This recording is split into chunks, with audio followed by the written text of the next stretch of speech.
господине заменик министре. Прво, да констатирам еден факт. Намалувате критериуми.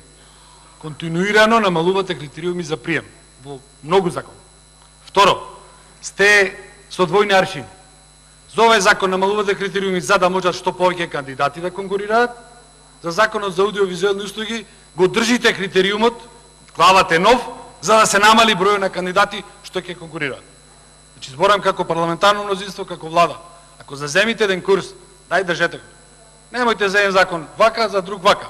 Оти тоа ствара сомнеш кај нас опозицијата дека законите си ги кроите според потребите. Дневните потреби на вашето мнозинство.